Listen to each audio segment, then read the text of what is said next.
What's up, y'all, and welcome to today's episode of In the Kitchen with Vincent. So first of all, thank you for joining and deciding that you want to waste a little time with me today in my kitchen. So first of all, just to give you a little background about who I am, my name is Vincent Vendale. I come from Mississippi Delta, a little small town called Angola, Mississippi, and that's where my love of Southern cooking comes from, y'all. I come from folks who throw down in the kitchen, my grandmas, my aunts, uncles, my cousins, my mom, my dad, my brother. Everybody can cook. So y'all, good cooking happens in my kitchen no matter what kitchen I'm stepping into. And today I'm going to start off with a recipe and with a meal that is very custom in Mississippi households, and it's fried catfish and spaghetti with hush puppies. So y'all sit back, relax, and welcome to Vincent's Kitchen.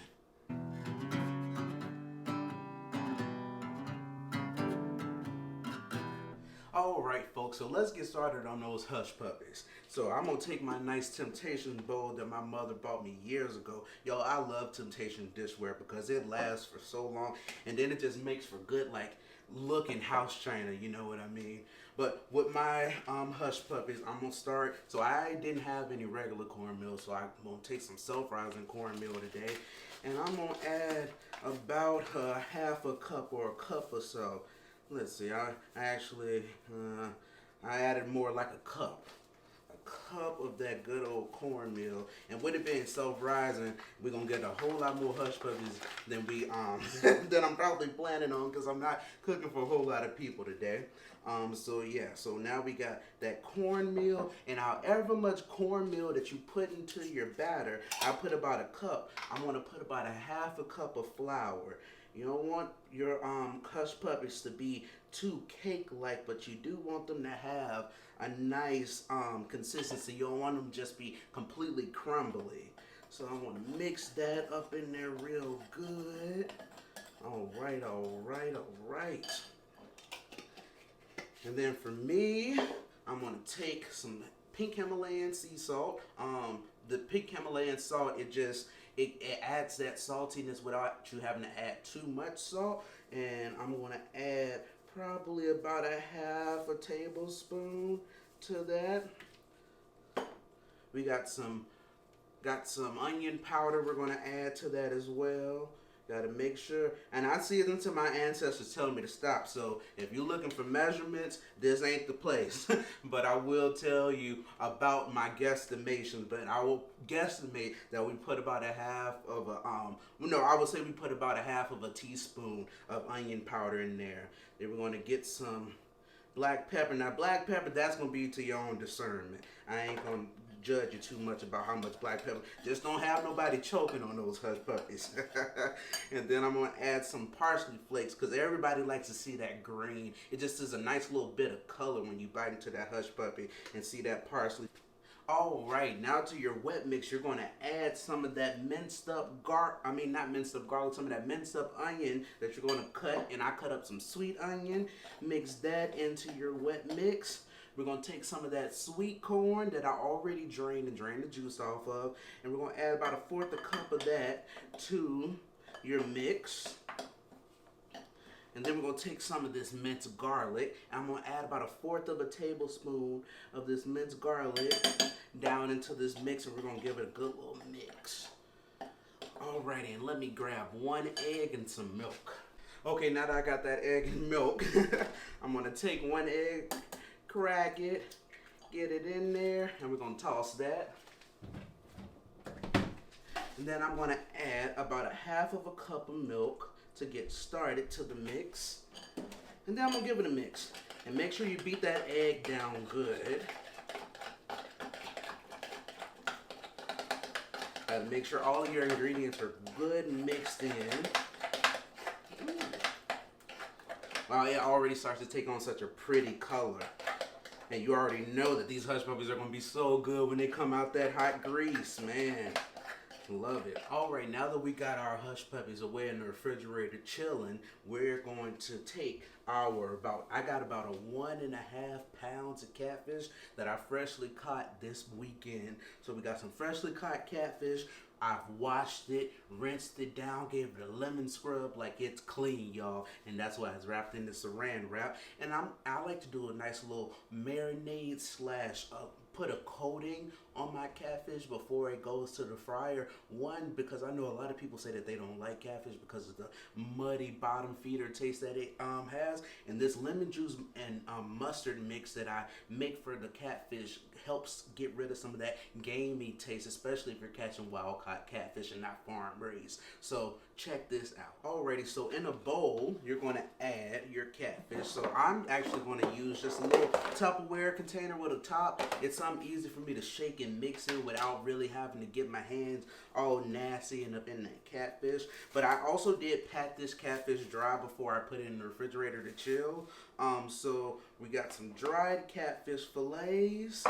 And I'm going to add probably about, I'm going to say about a tablespoon to a tablespoon and a half of mustard. Yep. All right. And then I'm going to add probably about a tablespoon of lemon juice.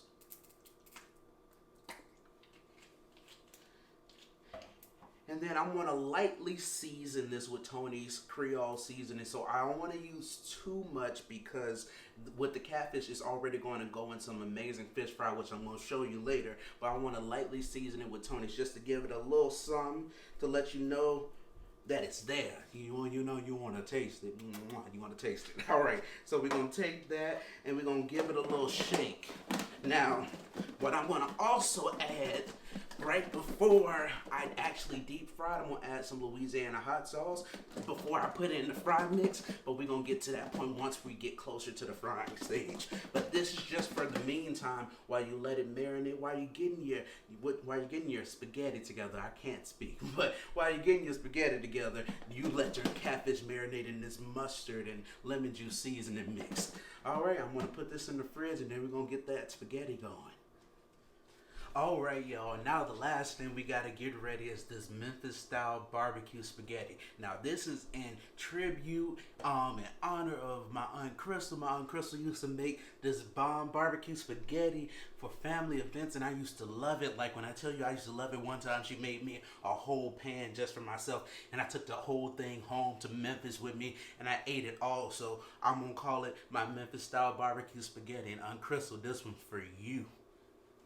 Alright, y'all, so I'm sorry I missed the browning of the ground beef moment, but I seasoned the ground beef with some Tony's. I browned some sweet onions and some garlic. I made sure they were brown. Then I added in a half a pound of ground beef, made sure I browned all of that, drained the fat, and now we're just left with the ground beef, and we're going to get this spaghetti sauce started. So I'm going to start with a nice bottle of marinara sauce. I'm going to add in half of that bottle. Righty, about half. And then we're gonna get it on. And once it gets heated, I'll be back and I'll let y'all see that heat going. I want to make sure I got enough sauce. I want it to be wet right now, but I am going to add some more sauce into this marinara to give it that barbecue spaghetti style. You know what I'm saying? Alrighty. So it's heating up pretty fast here. So I'm going to take some of that Sweet Baby Ray's. Now, I don't want it to be more barbecue than sauce. You want to have tomato sauce. So I'm going to add about 2 to 3 tablespoons of barbecue sauce in there. Now, you know that Sweet Baby Ray's has a very strong and distinct taste. So it's going to cut through pretty well. You don't have to go crazy. And then I'm also going to add in some mustard. That's about a tablespoon. Add in some syrup. I'm going to add in about a tablespoon of syrup as well. And a little brown sugar, baby. But yeah, just a little brown sugar. And we're going to add like a tablespoon of that into your sauce. A little more. Alrighty. And the sauce is already starting to come to a boil. Just make sure all those ingredients are mixed in Well, well, well. And I've already cooked my spaghetti to al dente, so it's all good to go, and it's drained, set aside. So once I get this sauce ready to go, we're going to be ready to mix that spaghetti in with that sauce, and then I'm going to show you how I bake it so it's a nice spaghetti bake. Alrighty, y'all, so now we got our meat sauce all done, and we got our al dente spaghettis, and I'm just going to take that spaghetti and put it in a nice baking dish. Pour all of it in there. You know, it's all going to the same place, and I just spread it out in a baking dish, and I'm preheating my oven to 350. You don't need to have it too high for what we're doing. And without making too much of a mess, I'm going to pour this meat sauce over my spaghetti. Oh yeah, we're doing pretty good. We're not making too much of a mess. And yes, I am left-handed for all the people who are going to ask. But you know, left-handed people are always in their right mind. That's what they say anyway. So we're going to mix that spaghetti sauce down into that spaghetti. Want to make sure it's evenly distributed, and you don't want it to be just too clumped up of spaghetti. Want to make sure it's a nice even spaghetti and meat mix. And once we get that mixed in, I'll be right back. Alrighty, y'all, so now I got my meat and spaghetti all mixed in well, and now I'm going to top it off with some sharp cheddar white cheese and some Kobe Jack. I'm going to first hit it with that sharp cheddar. I love me some sharp cheddar cheese, y'all. It just goes down so good, and it goes so good with this barbecue spaghetti. It's a nice little different kick from that sweet barbecue and that savory barbecue flavor you're going to get from the spaghetti. And then we're going to finish it off with some of that Kobe Jack. You want to make sure you cover it well now, because it's going to, that spaghetti sauce is going to boil up, so you want to make sure you cover it all well. Alrighty. And you know me, I love for my food to look a little pretty, so we're going to take the parsley flakes, and we're going to hit it up top with some parsley flakes. You know, people think you can cook for real when you got a little garnish on your food. So we're going to hit it with that. I'm going to cover it with this aluminum foil. And that oven is just about set to 350. So we're going to slide it in the oven. And we're going to put that in the oven for about 25 minutes, and we're going to take it on out for you. Alrighty, y'all, so now it's time to get them hush puppies going. So first we want to check our grease, and I just do that. I dip my finger in my flour and see, oh yeah, it's ready to go. You see how it's bubbling there? Alrighty. So we're going to take our hush puppies, mix a little bit of that flour off my hands in there. But we take a hush puppy, and I do it by the spoonful, and one spoonful will just about do you one hush puppy. So I take a little spoonful, much as I can on there, and you just can begin to plop it in that oil. And don't worry about it being a perfect shape. They're going to take form in that oil, so don't worry about the shape. Just make sure you pour it all in one consistent spot, and you will get a hush puppy. Don't worry about it. Awesome.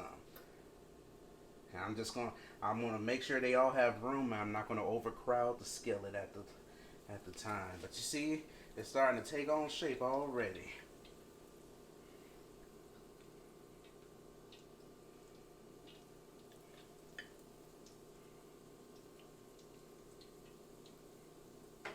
Alrighty, once I get a full batch in here, we'll let you see what they look like coming out of that grease.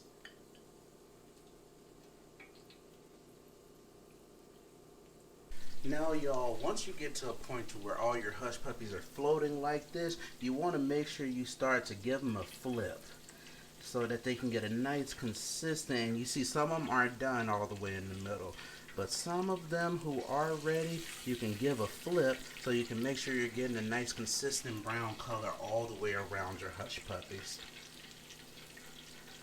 Oh, look at them. Yeah, they're going to be so good. They're starting to look so pretty already. I mean, just look at how beautiful those hush puppies are starting to look. And for me, I take all these little scraps out and I put them to the side because you're not going to eat those, and you want to make sure you keep as much debris out of your grease as possible to keep your grease from burning, and then you have a longer lifespan on your grease because we're also going to fry our catfish in this grease, and we don't want any of those little pieces of hush puppy that didn't get formed onto the hush puppy to solidify and harden onto our catfish later on and burn onto our catfish. So you want to make sure you're getting that out as much as you can. But these hush puppies are almost ready to come out of the grease. My hush puppies have started to reach my desired color, so I'm going for a nice golden brown so it has a nice crunch to it, and they're hitting that color, so I'm going to start to take them out of the grease. But while I'm going to let them cook for just a little while longer, we're going to pull out that catfish.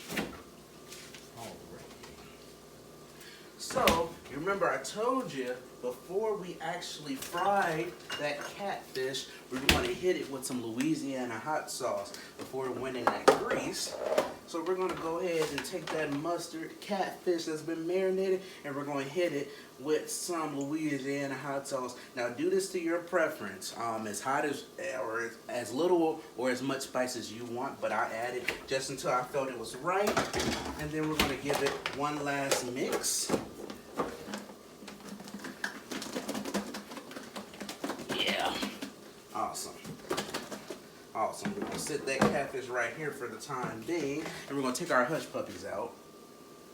Oh, look at those. Look at that. Look at that hush puppy. Oh, they're so pretty, y'all. The perfect color. And sometimes what I do with these hush puppies, I take them out a little more lightly brown than I may want them. And if you're trying to serve these hush puppies later, or you got to cook a lot of hush puppies and you don't have a space to fry your fish and to fry your hush puppies, you can fry your hush puppies a little lighter. And then when your catfish is done, you can just toss those hush puppies in there in the hot grease for about a minute, and then fry them hard, and then they're ready to be enjoyed with that fresh hot catfish.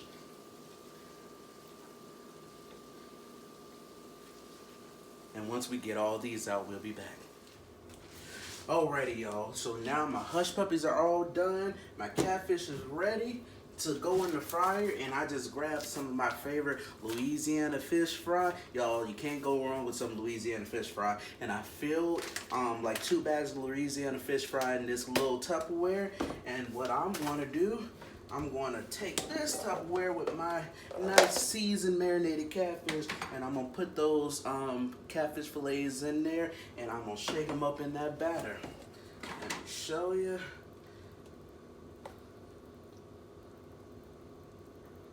Take about half of my fish. Do it in 2 batches. You don't want to crowd your grease, so do your catfish in batches. And do 4 fillets this time, 4 fillets next time. We'll give it a nice little shake. Shake and make sure that it's good and incorporated. You want to make sure it's completely coated. Awesome. Take that out. And look at that. You got a beautifully coated fillet. Completely coated. And you just want to drop it in that hot grease. All right.